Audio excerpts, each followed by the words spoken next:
Mic से पूछिए, बिल्कुल इत्मीनान से पूछिए, कोई घबराहट नहीं, 1 घंटा बैठे बोलिए। बिहार में राजनीतिक घटनाक्रम के तहत नीतीश कुमार ने महागठबंधन सरकार से इस्तीफा दिया है और एनडीए के साथ सरकार बनाने वाले हैं, इसमें क्या कहें?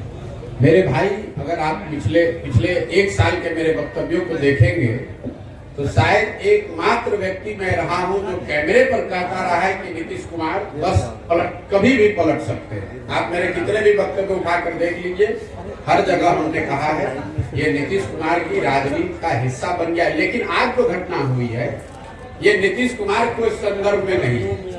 नीतीश कुमार पलटू राम है या पलटू राम नेताओं के सरदार हैं, ये तो बात पहले से जनता जानती है।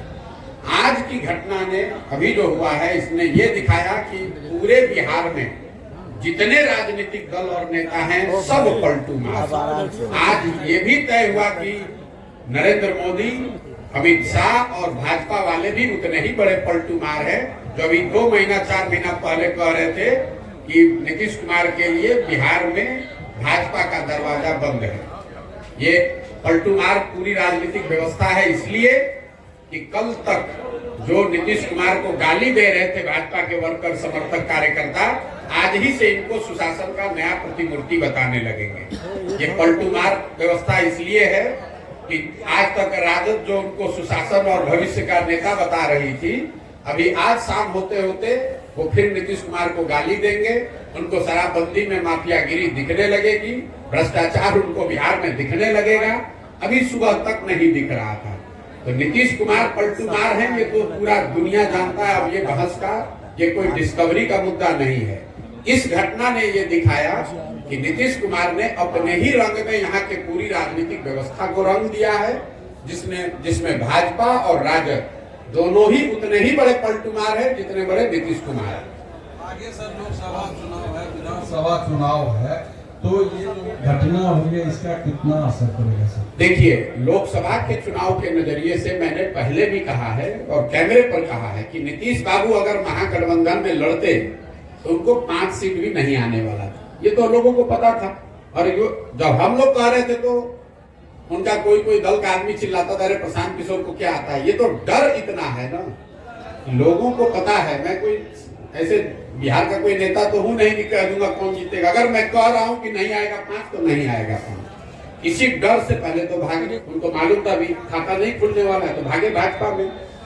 अब इस नई व्यवस्था में जरूर एनडीए के नाम पर, मोदी के नाम पर भाजपा के लहर में कुछ सीट उनको मिल जाएगा। लेकिन एक इसके साथ एक और आपको भविष्यवाणी कर देता हूं, इसका सबसे बड़ी कीमत इस गठबंधन का भाजपा और उनके दल वाले पे करेंगे विधानसभा के चुनाव में। लोकसभा में नहीं, लेकिन भाजपा को इसकी बहुत बड़ी कीमत चुकानी पड़ेगी आने वाले विधानसभा चुनाव में, क्योंकि जो भाजपा का समर्थक है, जो उनका वोटर है, नेता है, काडर है, आज उसके पास कोई जवाब नहीं है कि आखिर आप जिस नीतीश कुमार को आपने एक बार 2020 में थोपा, तब भी आपके 75 एमएलए थे, इनके 42 थे, आप क्यों नहीं मुख्यमंत्री बने? क्यों नहीं बिहार को सुधारने का जिम्मा लिया? एक बार फिर नीतीश कुमार भागे तो आपने कहा नीतीश कुमार धोखेबाज है, और आज फिर उसी नीतीश कुमार को आप बिहार पर थोप रहे हैं। तो जिस तरह से कांग्रेस और कांग्रेस के नेतृत्व ने चंद सांसदों के लालच में बिहार को 20 वर्ष तक लालू के हाथ में बेचा, इसकी चिंता नहीं की कि बिहार के लोगों का क्या होगा। 10, 15, 20 सांसद हमारे जीत के यूपीए के आते रहे। लालू जी अगर पूरा बिहार लूट कर बर्बाद कर रहे हैं तो कोई चिंता नहीं थी सोनिया गांधी को, कोई चिंता नहीं थी कांग्रेस की लीडरशिप को। वही हाल आज भाजपा के लीडरशिप का है। उनकी चिंता बस इतनी है कि संसद में अगले लोकसभा चुनाव में हमारा 30-35 सांसद जीत कर आ जाए। अगर नीतीश कुमार ने पूरा बिहार को बर्बाद कर दिया है, उनकी मानसिक हालत नहीं है बिहार को चलाने की, इसकी कोई चिंता उनको नहीं है। वो बिहार के लोगों की चिंता नहीं है, उनको बिहार के बच्चों की चिंता नहीं है। तो लोकसभा में तो असर नहीं दिखेगा ज्यादा, लेकिन विधानसभा में भाजपा को बहुत बड़ी कीमत इसकी चुकानी पड़ेगी। और आप इस वक्तव्य को नोट करके, रिकॉर्ड करके रखिए, अगर न हो तो मेरी गर्दन आप पकड़ लीजिएगा। कांग्रेस से आपका संबंध है सर? मेरे भाई ऐसा है कि मेरा संबंध किससे है कि बताने वाले पंडित इतने हैं बिहार में कि बेचारे 1.5 वर्ष से कोई बता रहा है कि मैं भाजपा से मेरा संबंध है, कोई बता रहा है कांग्रेस से है, कोई बता रहा है नीतीश और लालू से है। मेरा संबंध इस देश में ज्यादातर बड़े नेताओं और दलों से रहा है, लेकिन पिछले 2 वर्ष से जब से मैंने वो काम छोड़ दिया, मैंने एक ही संबंध बनाया और उसको निभाने की कोशिश कर रहा हूँ। वो है संबंध बिहार की जनता से। मेरा संबंध बिहार की जनता से है और मैं पूरी तरीके से कृत संकल्पित हूँ कि ये जो चला रहे हैं ये लोग, लालू नीतीश भाजपा, ये जो रिवॉल्विंग डोर चला रहे हैं, जिसका जब मन है वो बैठ जाता है, इनका सामूहिक खात्मा अगले 2 वर्ष में बिहार की जनता की मदद से कराकर आपको दिखाएंगे। आप हमेशा मौजूदा सरकार पर हमला बोलते हैं। आपने कहा कि 2 साल पहले तक संबंध था बड़े बड़े नेताओं से, तो चीजों को बदल सकते थे, आप उनको सुझाव दे सकते थे कि इस तरह से बिहार को चलाना है, ये योजना लाइए, ऐसे करिए, बिहार डेवलप होगा, ये कर सकते थे।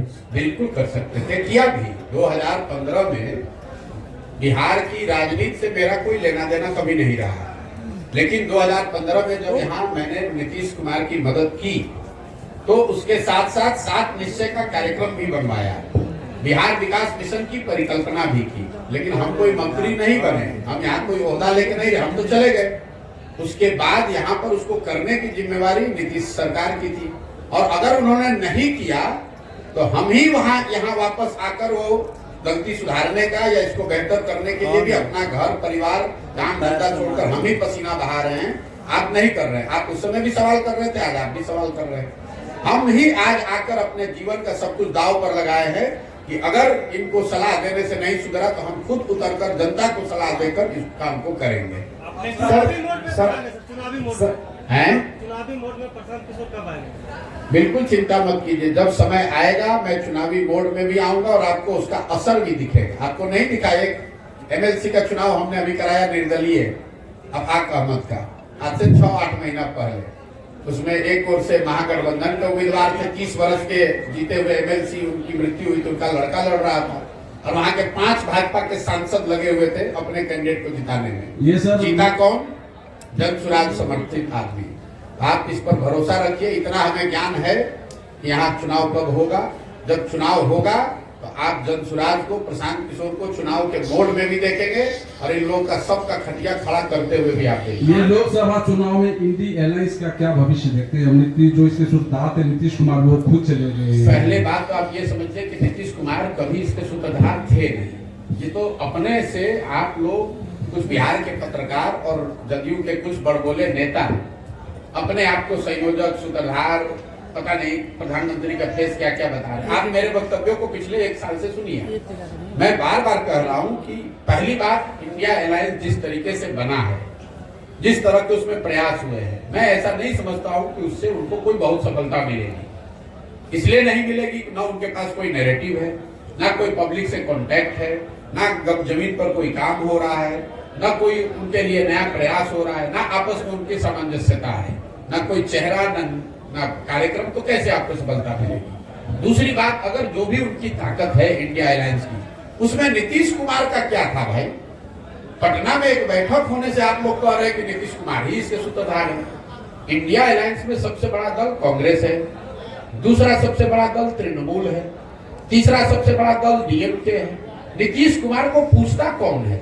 ये तो बिहार में आप लोग, हमारे चूंकि मुख्यमंत्री हैं तो हम लोग को इन पर बोलना पड़ता है। आप किसी दूसरे राज्य में जाइएगा तो कोई इस बात का संज्ञान भी ले रहा है क्या कि कौन है नीतीश कुमार? आप जरा ये समझिए कि नीतीश कुमार क्या ऑफर कर सकते हैं किसी दल या गठबंधन को। इनके पास कोई इतना बड़ा ये चेहरा है नहीं, कोई इनकी आइडियोलॉजिकल विचारधारा वाली पोजीशनिंग है नहीं, हर 6 महीना पे पलटते हैं। पूरे देश में इनका नाम है पलटूरा। दूसरा, इन्होंने गवर्नेंस के स्तर पर पूरे देश में सबसे गरीब और पिछड़ा राज्य है बिहार। तो ऐसा तो होगा नहीं कि केरल का आदमी कहेगा कि केरल को बिहार के जैसा बनाना है इसलिए नीतीश कुमार को नेता मान ले। तीसरा, दल की मैंने सुनो मेरी बात। दल की आपकी ताकत है नहीं, कुल जमा पूंजी आपकी 42 विधायकों की है, तो ना आपके पास राजनीतिक काबिलियत है, ना आपका इमेज है, ना सुशासन गवर्नेंस है। किस आधार पर आपको कोई नेता मान लेगा? तो नीतीश कुमार ऐसे हवाई किला बनाते रहते हैं और जब वो नहीं मिला तो तुरंत पिछले दरवाजे से भागा भाजपा की ओर। और आपको एक और घोषणा कर देता हूं, अगले विधानसभा से पहले, जिसको भी आप लोग चला दीजिए कोट करके, ये फॉर्मेशन फिर बदलेगा, जिसको भी लिख कर दे देता हूं। आज जिस फॉर्मेशन में बिहार में व्यवस्था है, जिसमें नीतीश कुमार चेहरा है, बीजेपी सपोर्टर की भूमिका में है, और दूसरे साइड आरजेडी है और बाकी लोग उनको सपोर्ट कर रहे हैं, इस फॉर्मेशन में विधानसभा का चुनाव नहीं होगा। कौन कहा? पिछली बार भी मैंने कहा था कि ये जो महागठबंधन और भाजपा बना है, इसमें अगला चुनाव नहीं होगा, ऑलरेडी टूट गया, फिर अभी घोषणा कर देता हूं। ये भी टिकने वाला नहीं है। अगले विधानसभा से पहले आपको बहुत बड़ा उलटफेर बिहार की राजनीतिक परिदृश्य में, पूरी इकोसिस्टम में देखने को मिलेगा, और ये लोकसभा चुनाव के 6 महीना के अंदर आपको दिखेगा। प्रशांत जी, सबसे पहले बात ये महत्वपूर्ण कि आप जो सर्वे करवाया या लोगों की जनभावना को जो समझा कि 55% लोग इस राजनीतिक व्यवस्था से जुड़े हुए हैं। 2 बरस पहले थे, आज की घटना के बाद तो बढ़ के 60-65 हो गया होगा। इस बात में बहुत दम है, आपके इस बात में बहुत दम है।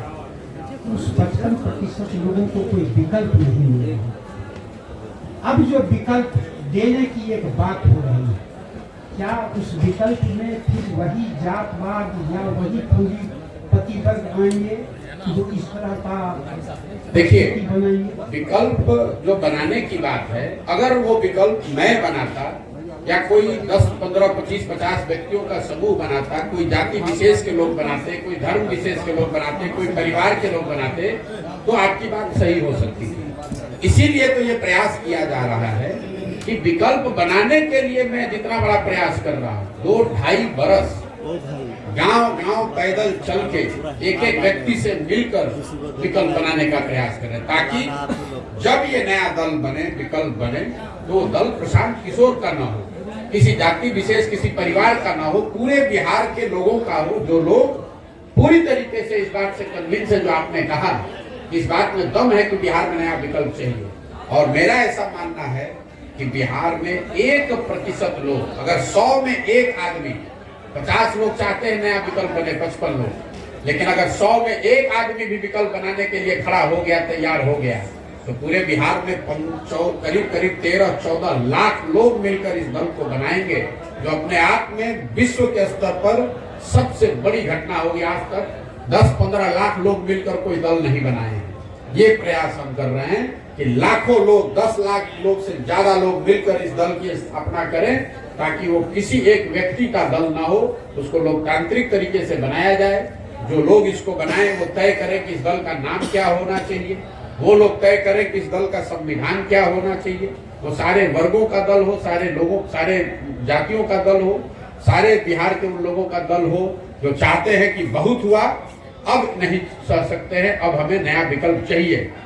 ये लालू, नीतीश और भाजपा से आगे बढ़ने देखने का समय आ गया है और जनता इसके लिए तैयार है। उसको सिर्फ एक मदद चाहिए। मेरी भूमिका एक कुम्हार की है। घड़ा जो है वो तो मिट्टी और चाक से बनता है। मिट्टी और चाक बिहार में तैयार है, फैला पड़ा हुआ है। मुझे उसको एक साथ करके सही मात्रा में पानी डालकर, गूंद कर चाक पर थोड़ा सा सहारा देंगे, अपने आप को खड़ा होकर आएगा और आपको नया विकल्प बिहार में दिखेगा। और 2 बरस में बिहार में जो ये व्यवस्था बनेगी, पूरा देश इसको देखेगा कि जो बिहार के लोगों ने करके दिखाया है। आज पूरे देश में हम लोग की हंसी उड़ाई जा रही है कि नीतीश कुमार, पलटू राम के चक्कर में पूरे देश में लोग हंस रहे हैं कि भाई बिहार में क्या हालत है। मैं चाहता हूं कि बिहार के लोग इससे सीखें और ऐसी व्यवस्था बनाएं कि पूरा देश खड़ा होकर कहे कि नहीं, जिस बिहार के लोग को हम लोग बेवकूफ, अनपढ़ जातियों में बटा हुआ मानते थे, उसी बिहार के लोगों ने मिलकर वो व्यवस्था, वो दल बनाया है जो देश के लिए अनुकरणीय है। यात्रा के दौरान 13 जिला की आपने पदयात्रा पूरी की। इस पदयात्रा के दौरान ऐसे चेहरा चिन्हित हुए आपके नजर में जिनको आप पदयात्रा से पहले लक्ष्य ये था कि हर प्रखंड से 20 ऐसे लोगों को चुनकर निकाला जाएगा जो इसके संस्थापक सदस्य बनेंगे, जो दल को बनाने वाले बनेंगे। अभी तक पदयात्रा का अनुभव है, हर प्रखंड से करीब 2500, इसको नोट कर लीजिए, 2500 लोग जन सुराज के संस्थापक सदस्य बन रहे हैं या बनने के लिए इच्छुक है या वो बनाया जा रहा है। जब मैं बेगूसराय से निकलूंगा तो यहाँ से करीब करीब हर प्रखंड में 2 से 2,500 लोग जन सुराज के आपको मिलेंगे, जो किसी दूसरे दल के मुकाबले बड़ी ताकत है और इसीलिए इतना समय इसमें लग रहा है। और आप जो देख रहे हैं, इतनी बड़ी जो व्यवस्था है, इतने हजारों लोग जो इसमें पैदल चल रहे हैं, यही लोग हैं जिनमें से चुनकर वो निकाला जा रहा है। और यात्रा खत्म होने के 15 दिन के अंदर जिले में, अनुमंडल में, प्रखंड में और पंचायत में आपको पूरी जन सुराज के संगठन के लोग, संगठन, ऑफिस, कार्यालय सब आपको 15 दिन में दिखने लगेगा। बिहार में लंबे समय से आरजेडी और जेडीयू का जो है शासनकाल चल रहा है, लेकिन आखिर बिहार बदलेगा कैसे? क्या उसका चेहरा कहीं प्रशांत किशोर जी तो नहीं? बिहार तब बदलेगा जब बिहार के बच्चों का चेहरा लोगों की प्राथमिकता बन जाए। मोदी के चेहरे पर वोट बंद हो जाए, लालू के चेहरे और मोदी के और नीतीश के और प्रशांत किशोर के चेहरे पर नहीं। जिस दिन लोग अपने बच्चों के चेहरे को देखकर वोट देने लगेंगे, उस दिन बिहार बदलेगा। जिस दिन लोगों को इस बात का एहसास होगा कि मोदी को वोट देने से बिहार में बेरोजगारी खत्म नहीं हुई, हमारे बच्चों का पलायन नहीं रुका, उस दिन बिहार बदलेगा। जिस दिन लोग जाति वालों को वोट देने से पहले उनसे ये सौदा करेंगे कि हमारे बच्चे को पढ़ाई रोजगार दोगे तब तुम्हें वोट दूंगा, तब बिहार सुधरेगा। प्रशांत किशोर को वोट देने से, जन सुराज को जिताने से बिहार नहीं बदलेगा। लोगों को अपने स्वभाव में, अपनी समझ में फर्क लाना पड़ेगा, तब बिहार बदलेगा। वरना अगर कल जन सुराज जीत जाए, प्रशांत किशोर बैठ जाए, तो भी हम काम नहीं करेंगे। क्योंकि बंधुआ मजदूरी जो है, राजनीतिक बंधुआ मजदूरी बिहार की सबसे बड़ी समस्या है। कोई जाति के आधार पर बंधुआ मजदूर है, कोई धर्म के आधार पर बंधुआ मजदूर है, कोई लालू के डर से भाजपा का बंधुआ मजदूरी कर रहा है, कोई भाजपा के डर से लालू का बंधुआ मजदूरी कर रहा है। तो जब बिहार में राजनीतिक बंधुआ मजदूरी से हम लोग अपने आप को आजाद कर लेंगे, बिहार में परिवर्तन होगा। और आप देखेंगे कि अगले 10 वर्ष में हम लोग के जीवन काल में वो समय भी आएगा जब बेरोजगारी और पलायन छोड़िए, 10 वर्ष में मैं आपको लिख कर दे रहा हूँ, हम लोग वो समय देखेंगे जब दूसरे राज्यों से लोग बिहार में नौकरी रोजगार करने आएंगे। ये विजन और ये सपना लेकर ये प्रयास कर रहे हैं। तो फिलहाल सर महागठबंधन सरकार ने भी रोजगार दिया है बाहर के लोगों को, किसको दिया है? ये पहले तो आप लोग कुछ थोड़ा भी अपना रिसर्च करके नहीं आते। आपने कहा कि महागठबंधन सरकार ने लोगों को रोजगार दिया है। कैसे दिया है? 2 लाख शिक्षकों की बहाली की आप बात कर रहे हैं। इतना बड़ा फ्रॉड है ये। इसमें आधे से ज्यादा लोग वो थे जो पहले से शिक्षक थे, वो नियोजित शिक्षक थे, अब उनको राज्यकर्मी बना दिया गया। तो ये नया रोजगार नहीं है। दूसरा, जो नए लोगों को मिला पढ़ाई का साधन, उसमें भी आधे से ज्यादा लोग बिहार के बाहर के लोग। नीतीश कुमार बेवकूफ आदमी खड़ा होकर खुद ही गिना रहा है कि 12-13 राज्यों के लोग आकर यहाँ शिक्षक बने हैं जरा, लेकिन उसकी हिम्मत नहीं है उस सरकार की, वो संख्या जारी करके बता दे कि कितने बिहार के नए लड़कों को शिक्षकों की नौकरी मिली है। 50% से ज्यादा लोग का सर्विस कंडीशन बदला गया है, नया रोजगार नहीं मिला है। और जो 50% के आसपास नए लोगों को शिक्षकों के तौर पर नियुक्त किया गया है, उसमें से ज्यादातर लोग बिहार के बाहर के हैं। ये महागठबंधन, तेजस्वी, नीतीश, लालू, इनका सोच है कि हमारे बच्चे जाकर बाहर मजदूरी करें, ठेला लगाएं, सब्जी बेचें और दूसरे राज्य के लोग आकर बिहार में 50,000 रुपए के शिक्षक की का काम करें। ये इनकी दूरदर्शिता दिखाता है। ये प्रधानमंत्री बनने के लालच में अपना देश में इमेज बना रहे थे नीतीश कुमार कि हम पूरे राज्य में यूपी के और गुजरात के लोगों को नौकरी देंगे बिहार में, तो सब लोग कहेगा कि नीतीश कुमार बहुत बड़ा नेता है। ये आदमी अपनी कुर्सी और अपनी महत्वाकांक्षा के लिए बिहार के किसी भी वर्ग का, किसी भी व्यक्ति का कुछ भी बेचने को तैयार है। ये बिहार की जनता देख रही है कि नीतीश कुमार, आज के नीतीश कुमार अपनी कुर्सी बचाने के लिए, अपनी महत्वाकांक्षा के लिए कुछ भी कुर्बानी देने को तैयार है। बिहार के लोगों की बलि चढ़ जाए, इस आदमी को कोई चिंता नहीं है। सर अपने पश्चिमों में महात्मा गांधी जी को रखने का क्या मतलब है? अब इस देश में, इस धराधाम पर, इस धरती पर महात्मा गांधी से बड़ा सामाजिक, राजनीतिक चिंतक, विचारक, आइकॉन तो पूरे देश में कोई बना नहीं। तो अगर गांधी को लेकर नहीं चलेंगे तो किसको लेकर चले? आप बता दीजिए। गोडसे को लेकर चले नहीं? मेरे भाई गांधी ही वो सोच है, गांधी ही वो विचारधारा है, गांधी ही वो आइकन है जो आज की इस परिस्थिति से हम लोग को बाहर निकाल सकते हैं। इसी सोच के को साथ में लेकर समाज के सभी वर्गों को जोड़ा जा सकता है। इसी सोच और उन्हीं के बताए हुए रास्ते पर चलकर बिहार को राजनीतिक बंधुआ मजदूरी से आजादी दिलाई जा सकती है। गांधी ने अपने विचारों से, अपने कार्य से, अपने आचरण से, अपने प्रयास से देश को आजाद कराया। बिहार अभी जरूरत है कि बिहार के लोग उन्हीं गांधी के मार्ग पर चलकर उन्हीं के बताए रास्ते को फॉलो करके राजनीतिक बंधुआ मजदूरी से अपने आप को आजाद कराए। सर, आप कहते हैं कि युवाओं और पढ़े लिखे लोगों को राजनीति में आना चाहिए, लेकिन जन स्वराज में आपके अलावा तो कोई और चेहरा नहीं दिखता। क्योंकि आपको चेहरे देखने की आदत है। बिहार में आपको चेहरा खोज रहे हैं। जो यहाँ जितना बड़ा क्रिमिनल है, बदमाश है, ठग है, शराब का व्यापारी है, जो रोज दल बदलता है, वो आपको बड़ा चेहरा दिखता है। और जो हजारों जमीन से जुड़े हुए लोग जन स्वराज में जुड़ रहे हैं, उसको आप चेहरा नहीं मानते हैं। वो सब आदमी, हमने अभी बताया कि करीब करीब 2500 लोग हर प्रखंड से जुड़ रहे हैं। तो आपके लिए वो सब लोग उड़ीसा के हैं, लेकिन वो लोग तो कहीं दिख नहीं रहे हैं। कहाँ नहीं दिख रहे? आपका बस और बस आप ही दिख रहे हैं। भैया कहाँ नहीं दिख रहे? एक दिन भी चले पदयात्रा में? पदयात्रा में एक दिन भी चले हो? एक दिन भी आपने पदयात्रा को कवर किया? ये बाहर जो लड़के, सैकड़ों लड़के बैठे हुए हैं, ये इसलिए आपको नहीं दिख रहा है कि क्योंकि ये किसी विधायक के लड़के नहीं। आपकी सोच यही है।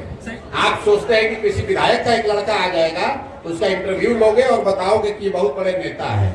ये बिहार के गांव के वो लड़के हैं जो जज्बा रखते हैं, जो बिहार को सुधारना चाहते हैं। इनके पास पैसा नहीं है, इनके बाबूजी मंत्री विधायक नहीं है, लेकिन ये आपको चेहरा नहीं दिख रहा। चेहरा कब दिखेगा? कोई बहुत बड़ा क्रिमिनल हो, उसका लड़का यहाँ बैठेगा तो आप कहिएगा कि बहुत बड़ा चेहरा है।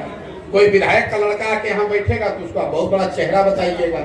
और ये सैकड़ों लड़के जो अपना जीवन खपाकर बिहार को सुधारने के लिए इसमें जुड़ रहे हैं, ये आपके लिए चेहरा नहीं है।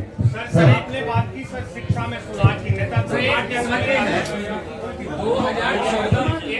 2014 में जैसे आपने लोकसभा में भाजपा के लिए काम किया जी, इसके बाद आप जो है जदयू में उपाध्यक्ष पद पर भी रहे। तो 2014 में जो लोकसभा का चुनाव हुआ था उसमें आपने भाजपा के लिए काम किया। जब आपका वहां मनोकामना पूर्ण नहीं हुई तो फिर आपने जदयू में काम किया, और जदयू में काम करने के बाद आपको क्या लगता है कि दोनों की पार्टी में आपने काम किया? संभवतः शायद जो अन्य पार्टी में भी आपने प्रयास किया, और ये प्रयास में जब सफलता नहीं मिली है तब आपने जन स्वराज की जो है पार्टी का जो पद यात्रा प्रारंभ की, इस पर क्या कहना चाहेगा? मेरे भाई, आपका इतना ज्ञान है कि आपके ज्ञान ने हमको आह्लादित कर दिया।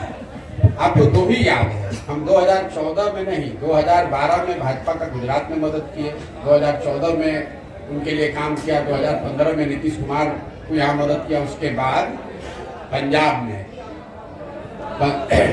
तेलंगाना में, आंध्र प्रदेश में, तमिलनाडु में, महाराष्ट्र में, दिल्ली में, बंगाल में, 10 राज्यों में हमने लोगों की मदद की है। तो पहले तो अपना जानकारी पूरा कर लीजिए। और जो काम हमने किया है वो डंके की चोट पर किया है, चोरी नहीं की है, किसी का लूटा नहीं है। अपने दिमाग से, अपने परिश्रम से, अपने ताकत से, अपने लिए, अपने समाज के लिए, बिहार के लिए कुछ नाम ही अर्जित किया है। दूसरी बात, हम किसी मुख्य, हमारा जो काम है वही हमारी पहचान है। आज आपको ये 70 लोग आए हैं इंटरव्यू लेने, इसलिए नहीं कि हम पैदल चल रहे हैं, इसलिए कि आप 10 वर्ष का मेरा काम जानते हैं। अगर हमने वो काम नहीं किया होता तो जैसे अभी भाई साहब बता रहे थे कि कोई चेहरा नहीं दिख रहा है, आपको भी हम इसी बेगूसराय से गुजरते तो आप कहते ही कौन है। तो 10 वर्ष किए हैं काम, तभी आप आए हैं। हम किसी मुख्यमंत्री प्रधानमंत्री के लड़के नहीं हैं कि पैदा हुए और कहे कि अब हम हैं तारनहार सबके, इसीलिए वो काम किया। आपने कहा कि हमारी मनोकामना पूर्ण नहीं हुई, हमारे मन की कामना आपको मालूम है, इसके लिए तो आपको धन्यवाद करना चाहता हूँ। लेकिन जहां तक देश जानता है, उस 10 वर्ष में इस देश में, उस विधा में हमसे बड़ा नाम तो किसी का नहीं था। चाहते जीवन भर वही काम करते, लेकिन जब वो ताकत, वो पहचान, वो शक्ति बनी, जब अनुभव पूरा हुआ तो उसको लेकर यहाँ आए हैं। और 2 वर्ष से सब कुछ छोड़कर अपने जीवन का खेत में रहते हैं, गांव में चलते हैं। 2 वर्ष से रात दिन एक किए हुए हैं, यहाँ की स्थिति को सुधारने का प्रयास किया जाए। आपने कहा उस दल को किया, उस दल को किया, अगर उस दल में वो सब कुछ सही होता ही तो फिर हमको नए प्रयास की जरूरत क्या है। लेकिन दो ही, अगर आप कोई प्रयास करते हैं उसमें आपको सफलता नहीं मिली तो आपके पास दो विकल्प हैं, या तो आप थक हार के बैठ जाइए कि भाई हो नहीं सकता है, दूसरा ये है कि उससे और बेहतर प्रयास कीजिए। तो हमारी गिनती आप दूसरे वाले में रखिए। हमने यहाँ प्रयास किया कि नीतीश को मदद करके 7 निश्चय बनाकर बिहार विकास मिशन बनाकर बिहार को सुधारा जाए। नहीं सुधरा तो उससे बड़ा प्रयास कर रहे हैं, लेकिन प्रयास तो कर रहे हैं ना, यहाँ बैठ के खाली टिप्पणी नहीं कर रहे हैं। दिल्ली में बैठकर बिहार पर टिप्पणी नहीं करता हूं मैं। जब मैं बिहार में नहीं था तो देश भर के पत्रकार अगर बात करते होंगे, देश विदेश की राजनीति पर चर्चा करते थे, बिहार पर नहीं बोलते थे। बिहार पर तब बोलते हैं जब 2 बरस से बिहार के गांव-गांव में अपना पूरा जीवन लगाए हुए। बाहर के केरल में क्या हो रहा है, इंडिया अलायंस में क्या हो रहा है तो पूछते हैं, तब भी लिमिटेड बात ही बोलते हैं, हमको उससे कोई लेना देना नहीं। तो हम यहाँ आए हैं ये सोच समझकर अपने 10-15 बरस के अनुभव के आधार पर कि अगर बिहार में सुधार करना है तो बिहार में समाज के स्तर पर प्रयास होना चाहिए, और वो प्रयास ईमानदारी से कर रहे हैं। सर रियली सॉरी टू से मैं कंटिन्यूसली आपको सुनता रहता हूँ, और अभी मैं बहुत बेतुका सवाल पूछने जा रहा हूँ। मतलब अरे आपका हक पूछने का, बेतुका बस उसी हिसाब से पूछने जा रहा हूँ, मास कॉम के एथिक्स एंड नॉर्म्स के अकॉर्डिंग, कि अभी तक आपने सारे सवालों पे प्रॉपरली हमें आंसर दिया, डिस्क्राइब किया, बट इनकम टैक्स का पार्ट नहीं है, बट ये जो फंडिंग आ रही है जन सुराज को लेकर वो कहाँ से आ रही है? क्या ये क्राउड फंडिंग का? मेरे भाई ऐसा है, आपने कहा कि आप उनको सुनते रहे, आपने सुना नहीं है कभी, क्योंकि जिस दिन से हम ये पदयात्रा चला रहे हैं उस दिन से हर प्रेस वार्ता में आप पहले बेतुका पूछने वाले नहीं हैं। ये बेतुका सवाल नहीं है, तो बिल्कुल सही सवाल है। हर प्रखंड में पत्रकार वार्ता में लोग ये पूछते हैं कि इसके लिए पैसा कहाँ से आ रहा है। उसका जवाब ये है कि ये पैसा वहां से आ रहा है जिनको पिछले 10 वर्षों में हमने राजनीति के क्षेत्र में आगे बढ़ाने में मदद की है, कंधा लगाया है। आज इस देश में 5 से ज्यादा ऐसे राज्य हैं जहां उन लोगों की सरकारें हैं जिनको सरकार बनाने में, जीतने में हमने कंधा लगाया है। कई लोगों को ये लगता है कि अच्छा जिस पार्टी को जिताया है वो पैसा दे रहा है, नहीं, पैसा वो कोई नेता नहीं देता है, कोई दल नहीं देता है। लेकिन जिस राज्य में भी आप किसी को सरकार बनाने में मदद करेंगे उस राज्य में सैकड़ों ऐसे लोग होते हैं जो प्रशांत किशोर को जानते हैं, जिनको हमारी समझ पर भरोसा है, जिनको हमारे प्रयासों में यकीन है, लोग वो मदद कर रहे हैं। उन राज्यों में जहां मैंने काम किया पिछले 10 साल में, जहां की व्यवस्था को, सरकार को बनाने में हमने कंधा लगाया, उस व्यवस्था से, उन दलों से, उन नेताओं से जुड़े हुए जो लोग हैं वो लोग पैसा दे रहे हैं और उसी पैसे से ये पूरा अभियान चलाया जा रहा है। सर एक सवाल है, एक बात, आप ये बेतुका सवाल अगली बार जदयू से और राजद से भी जरूर पूछिएगा। पत्रकार और मास कॉम के एथिक्स की आपने बात की है, मैं एक बार अपना फुटेज हमको दिखा दीजिएगा जिसमें आप ये पूछ रहे हो तेजस्वी यादव से कि राजद को राजनीति करने के लिए पैसा कहां से आता है, अपना बर्थडे एरोप्लेन, चार्टर्ड प्लेन में मनाने के लिए पैसा कहां से आता है, नीतीश कुमार को धंधेबाजी करने के लिए पैसा कहां से आता है।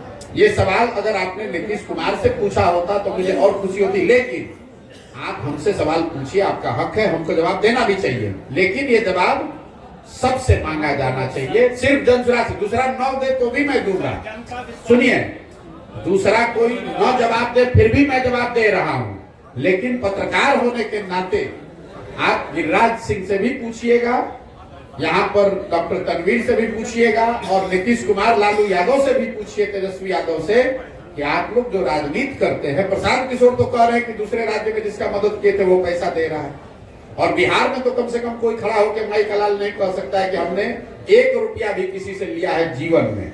लेकिन राजद और जदयू को पैसा कौन दे रहा है, इस पर भी मैं सोचता हूं कि पत्रकारों को इतनी हिम्मत तो जरूर होनी चाहिए कि एक बार पूछ के तो दिखाइए। सर पत्रकार अपने जवाब तो आपको जीवन में नहीं मिलेगा, सुनिए ऐसा है, जवाब तो आपको जीवन में नहीं मिलेगा, लेकिन इतनी हिम्मत दिखाइए। लालू, नीतीश, तेजस्वी से तो आप पूछ भी नहीं पाइएगा क्योंकि वो आपको पूछने नहीं देंगे। कम से कम उनके जिला अध्यक्षों से पूछिए कि तुम्हारे पास पैसा कहां से आया। नहीं, आपका जवाब एक सकारात्मक पहलू है।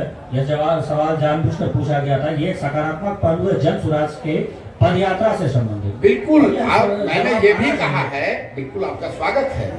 मैंने ये भी कहा है कि जब जन स्वराज अभियान खत्म होगा तो इस पूरे अभियान पे जो खर्च हुआ इसका बाजाबता पूरा डिटेल जारी करेंगे कि एक एक रुपया कहां से आया और बैंक के माध्यम से कैसे खर्च हुआ। आपको क्या लगता है कि जिस देश में अभी आप एक छोटा सा मुखिया का चुनाव लड़ते हैं तो आपको प्रतिद्वंदी आपको चलने नहीं देता है।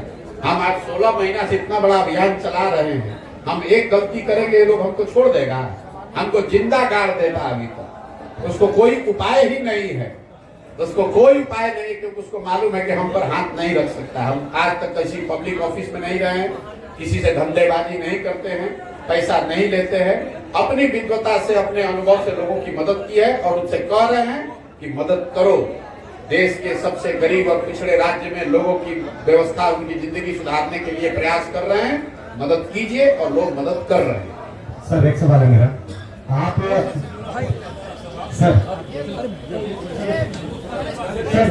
एक सवाल भाई देखिए, आपको पूछना है आप 2 घंटा बैठिए, लेकिन बीच में उठिएगा तो गड़बड़। जब आप जितने देर करना है साथ आपने पद यात्रा की है तो क्या लगता है कि नीतीश कुमार के इतने पलटने के बाद जो जनता नहीं सुधरी, जो वोटर नहीं सुधरे, वो क्या इस बार पलटने पर सुधर पाएंगे? मेरे भाई, ये आपका भ्रम है कि जनता नहीं सुधर रही। आज के तारीख में आप लोग भी पत्रकार हैं, मैं दावे के साथ कैमरे पर कह रहा हूं कि अगर किसी एक नेता के खिलाफ सबसे ज्यादा गुस्सा बिहार में है तो वो है नीतीश कुमार। आप किसी भी वर्ग से बात कीजिए, किसी सामान्य नेता से, पब्लिक से, उनके अपने सपोर्टर, वोटर और पार्टी के नेताओं से बात कीजिए, हर आदमी नीतीश कुमार के लिए आज अपशब्द और गलत बात कह रहा है। और ये ऐसा मत समझिए कि बिहार की जनता समझती नहीं है। यही नीतीश कुमार हैं 2010 में, इनके नाम और चेहरे पर बिहार की जनता ने 206 विधायक जिताया था।